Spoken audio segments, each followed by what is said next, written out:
Hi guys, welcome back. Today we're going to be reading Chapter 9 of Explorer Academy, The Nebula Secret.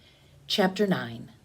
Meeting with Professor Gabriel before class on Monday morning, Cruz was prepared to do whatever it took to convince his instructor to give Team Cousteau another shot with their cave mission, even if it meant taking the blame. "It's my fault we missed the session," he said to his teacher. "Lower my grade or give me extra work if you want, but please don't punish my team." Dr. Gabriel tipped his bald head to peer at him over the black bifocals. "I'm rescheduling the session, Cruz." "That was easy." "Great, thank you, Dr. Gabriel." "Don't thank me. Thank Dugan, Renshaw, and Brindis. They followed their instructions and did not go into the cave without the three of you. I told them I'd reschedule just for them, but they insisted the whole team stay together. I was impressed by their loyalty, and that is why you are getting a second chance." "Oh," Cruz picked at his pinky nail. So much for Cruz Coronado saving the day. "I do appreciate your apology, though." Dr. Gabriel gave him a half grin. "I admire an explorer with courage. Let's see if you can continue that in a leadership role on your team, shall we?" "Yes, I can, I will." "That's what I like to hear." "Let's see." Dr. Gabriel was tipping his head back so he could read his computer screen through his bifocals. "We rescheduled your simulator training for this Thursday at 3 p.m. Cruz flipped open the cover on his laptop so he could add it to his calendar. "Can we use the main entrance to the cave this time? Is it working now?" "Well, yes, it's always been working as far as I know." "Last Friday it wasn't. That's why you messaged me to use the other entrance, remember?" "No."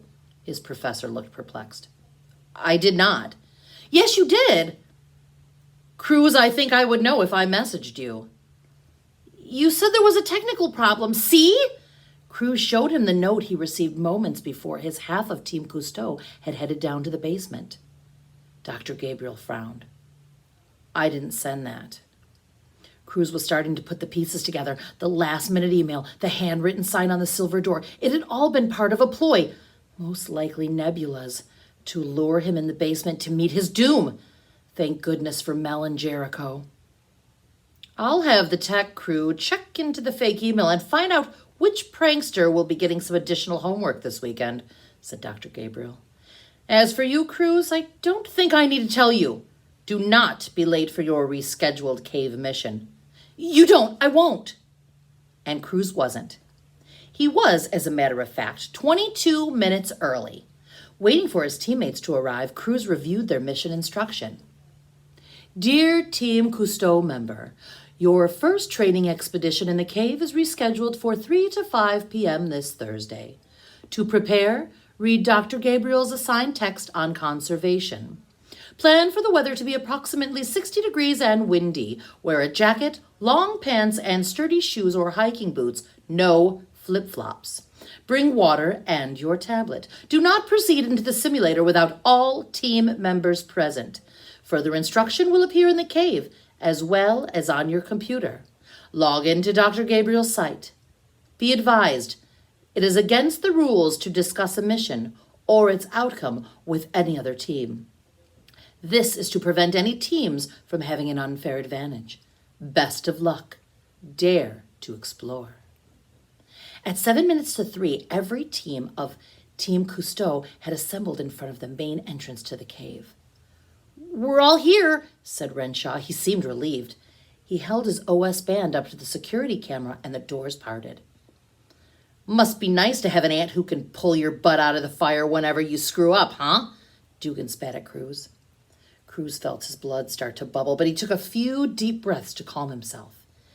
If Dugan was starting to get a rise out of him, Cruz would not give him the satisfaction. Besides, he needed to focus. He had to do well on this mission. "Here we go," said Sailor, her eyes filled with anticipation. Cruz knew how she felt. Finally, their first training mission. Team Cousteau stepped into the simulator, and the doors shut behind them. Cruz expected to be facing the same mammoth, empty room they'd seen on their first day of class, but this was anything but a blank canvas. He was standing in the middle of a forest. Tall firs surrounded him, their lean trunks stretching 50 feet or more into a blue sky. A shaft of sunlight warmed his neck. Lush underbrush tickled his ankles. He caught an earthy whiff of soil and pine in the crisp air. Cruz did a slow circle to take it all in. The landscape was so lifelike, right down to the gnat buzzing around his ear. "Incredible," said Sailor, a breeze ruffling her hair. "Where are we?" asked Brindis. "In the mountains somewhere," said Emmett. "I'd say it's fall wherever we are. I'll take some weather readings." "Look," said Renshaw. Ahead of them, a dirt trail had appeared. A yellow arrow hovered like a hummingbird in the middle of the path. It pointed toward the summit. "The arrow is telling us where to go," said Brindis. "I'll take the lead and get us there safely unless you're going to complain to your Aunt Coronado," Dugan bowed. "Then be my guest." "Quit being a dingleberry, Dugan," shot Sailor. "We need to work together. We're a team." Mumbling something about how it wasn't fair that he got stuck on the lamest team ever, Dugan started up the trail. Hiking up the hill, Cruz tried to figure out how the floor moved and tilted to mimic an actual trail. Were they on a treadmill? Beside him, Emmett was on his computer. "By my calculations, I'd say we're at an elevation between 2,100 and 2,400 meters. That's 7,000 to 8,000 feet for you. The drop in both oxygen and air pressure is going to tire us out much quicker than if we were at sea level." It's definitely harder to breathe. Cruz could tell he was expending more effort here than he did climbing Nakaloma Mountain back home, which was 4,400 feet. "The trail's getting steeper too," said Emmett.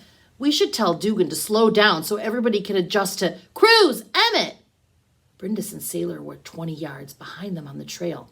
They were standing next to Renshaw. He was bent over, his hands clutching his knees for support. "Dugan!" Cruz shouted up the trail, but their intrepid leader had already rounded the bend. So much for getting his team there safely. I'm all right," said Renshaw when Cruz and Emmett reached him. I just need a second. I have asthma. The altitude can get to me sometimes. My family, we're into sports, so I'm used to it. I've got my inhaler with me if it gets worse." "Did you bring water?" asked Cruz. When Renshaw shook his head, Cruz handed him his own black aluminum bottle. "Thanks." Renshaw took a few sips. "You guys go on ahead. I'll catch up with you at the clearing." "No," said Cruz, brushing away him off. "We're going to stay together." "Okay." Renshaw's lips turned up. "Thanks." Sailor snickered. "Cruz, you got a butterfly on your head." "I do?" "There's another one," said Brindis as a pair of orange and black wings flitted by. "There's some more in that tree," said Sailor. She spun. "And in that one." "They're everywhere," said Brindis. She was right. The forest was teeming with butterflies. Cruz knew where they were now. "We're in Mexico, in the Monarch Butterfly Biosphere Reserve," finished Emmett. "I've read about this place," said Sailor. "Monarch butterflies migrate thousands of miles south from North America to spend the winter here." "Are they real or 3D butterflies?" asked Sailor. "They look real," said Brindis. "I doubt it," said Emmett, stooping to inspect one that had landed on a fern next to him. "On the other hand—" "I'm feeling much better now," said Renshaw. "Let's go." Their energy renewed, the 5 of them continued hiking. Emmett took the lead and Cruz the rear. Not far beyond the sharp bend, a series of rock steps led to a clearing. Cruz froze on the final step. He'd never seen anything like this. Thousands and thousands of monarch butterflies filled the air. Darting, zipping, swooping, gliding, the dainty insects danced among the explorers. So many gently beating wings reminded Cruz of the sound of raindrops. Clusters of resting butterflies covered the nearby pines and firs from top to bottom, weighing down the boughs and transforming the drab brown trunks into shimmering tangerine waves. Several monarchs lit on Cruz's arms, opening and closing their wings as they soaked up the sun. Cruz had to capture this. Juggling his tablet so he didn't disturb the insects, Cruz tapped on his camera and turned it on his teammates.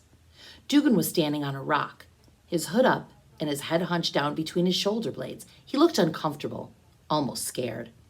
Brindis was working to rescue a butterfly that had crawled inside Renshaw's jacket.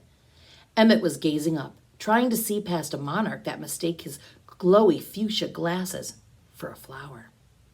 Sailor seemed to be having the most fun. She had her head back and her arms out, inviting the dainty creatures to land on her, and many did. Welcome, explorers! A three-dimensional holo video of Professor Gabriel appeared beside Cruz. I'm sure you're enjoying the wonder of these incredible insects, but this is a conservation training mission after all. Gather round, please. The team huddled around the holo video. By now you have probably figured out you are at the Monarch Butterfly Biosphere Reserve in El Santuario de Roseo, Michoacán, Mexico, said the faux Professor Gabriel. Up to 1 billion butterflies from central and eastern Canada and the United States migrate here each fall to spend the winter in the Oyamel fir forests.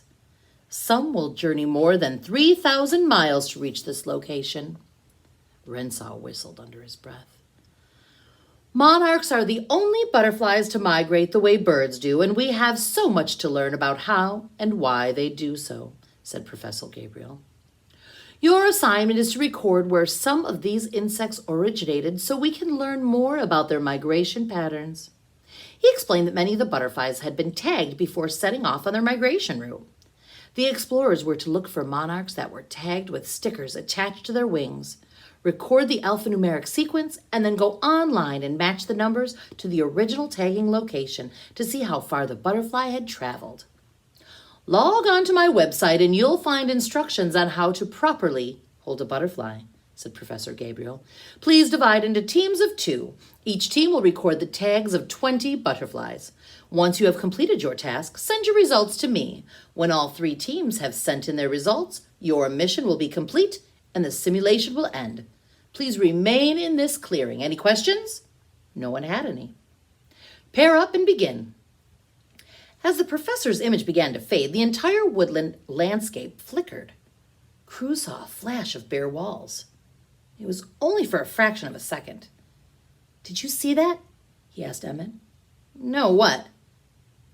That flicker in the holo video. Probably a power surge, maybe a software glitch. Emmett gazed up. Looks okay now. Cruz glanced around. Emmett was right. Everything seemed fine. Sailor clamped a hand onto Cruz's arm. Hiya, partner. Emmett looked disappointed. However, he quickly chose Brindis as his partner. That left Renshaw stuck with Dugan. Cruz felt bad for Renshaw, but what could he do? Cruz promised himself he'd pair up with Dugan next time. It was only fair. Cruz and Sailor carefully picked their way to the far side of the clearing, to a log covered in resting monarchs. They spotted several butterflies with white stickers on their wings. Sailor read aloud Professor Gabriel's instructions on how to hold a butterfly. It seemed simple enough. Grasp the insect gently by its closed wings, read and record the sequence on the tag, place the butterfly back where you found it. How about one person holds the butterfly and reads off the ID to the other person who records it, said Sailor. We can each do 10. Sounds good. She nudged him. You first. Okay, said Cruz. He put out a hesitant hand.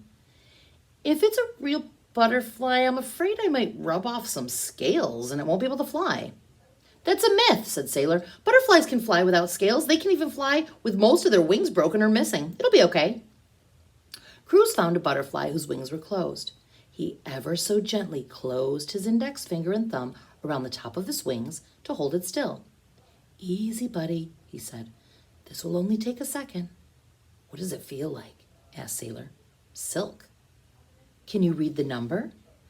Leaning in, Cruz read out the sequence on the tag. Once Sailor confirmed the ID, Cruz released the insect. He let out a sigh of relief. According to the chart, said Sailor, this butterfly came from Minnesota. Cruz watched it unfold its wings, but he wasn't convinced he hadn't harmed it until he saw the butterfly take off. 1 down, 9 to go. They finished Cruz's batch of butterflies and had 2 left in Sailor's group when a sharp thump, thump, thump shattered the peace of the forest. What was that? Said Sailor, her head swiveling. No idea. Then they heard it again. It sounds like someone's chopping wood, said Sailor. It does, doesn't it? Cruz tried to peer through the fir branches. He didn't see anything. Thump, thump, thump. Maybe we should go see what it is, said Cruz. It's not part of the assignment. Kaler bent toward the butterfly in her hand. L-Y-R. 047. They could be cutting down trees illegally or something. Remember Dr. Gabriel's instructions? We're supposed to stay here. Did you get that number? Yeah, LYR047. We shouldn't ignore it, Sailor, especially if someone's doing something wrong. I'm not sure it's a good idea to confront criminals. Who's confronting? Our textbook says conservationists are supposed to report things like poaching, illegal hunting, and logging to the authorities, said Cruz. I'll take a couple of pictures from a safe distance and turn them into Professor Gabriel with our assignment. We'll be so quiet they won't even know we're there. That's all? That's all. We might even get bonus points. Sailor's dark eyebrows went up. We could use some bonus points after what happened last week. Okay, we can check it out, but let's not go very far. We won't. They made their way through the brush in the direction of the chopping sound. Why don't we send up Mel to take the pictures? Asked Sailor from behind him. I didn't bring her, he called back. And even if I had, I wouldn't want her flying around in the simulator. She could crash into a wall. Cruz, I think we should... Taking cover behind an oak, he held up a hand. About 30 yards away, two big men were using axes to chop down a fir tree. Cruz quietly lifted his phone and began taking photos. Hurry, hissed Sailor, her hands on his shoulders. They don't have chainsaws like commercial loggers, whispered Cruz. I bet they're from the local village. They're probably trying to get firewood for their families or wood to build a house. Whatever. Sailor lifted her phone. Let's take our pictures and get the heck out of here. Crack! Cruz felt something whiz past his shoulders. He dropped to the ground. What was that? Squealed Sailor. Cruz yanked her down with him. That was a gunshot. Seriously? You mean they're shooting at us? They can't do that. I think we forgot to tell them that. What should we do? Go! They took off through the woods. As he ran, Brad just smacked Cruz's legs and grabbed at his clothes. He could hear the men chasing them. Cruz could tell they were shouting in Spanish, though it was hard to hear. He caught a few words like niños, which means children, and rapido, which means fast. The voices were getting louder. The men were gaining on them. Come on, Sailor. They're catching up. Sorry, she huffed. If I knew we were going to have to outrun bad guys, I'd have worn my sneakers. Cruz had lost the trail, but spotted an opening in the trees ahead of them. The clearing. If they could just meet the group, maybe the men would give up chase. Was that mist? Cruz put on the brakes. He skidded to a stop inches from the edge of a cliff and threw out an arm to keep Sailor from going over the edge. She latched onto him and for a moment teetered on the edge before he could get his other arm around her to pull her back. Heaving, they watched the rocks she kicked disappear into a white spray of a raving waterfall. We're trapped, cried Sailor. Cruz looked back at the men, then into the cannon, then back at the men. We've got to jump, he shouted above the roar of the water. No way we have no choice. Are you kidding? It's got to be a 90-meter drop. We'll die. We might survive the fall, but we won't survive the gunshots, he yelled. I can't believe this is happening. Cruz gave her a wry grin. It's not, you know. She scowled at him. Next time, dibs on Emmett. Fair enough. He flung a hand out to Sailor. Ready? Sailor grabbed his hand. She held on so tight, Cruz thought she might snap his knuckles. Ready. We'll go on the count of 3. He yelled. 1, 2, 3. They jumped. Sailor closed her eyes. Cruz didn't. Thanks for listening, guys. Next time, we'll listen to Chapter 10.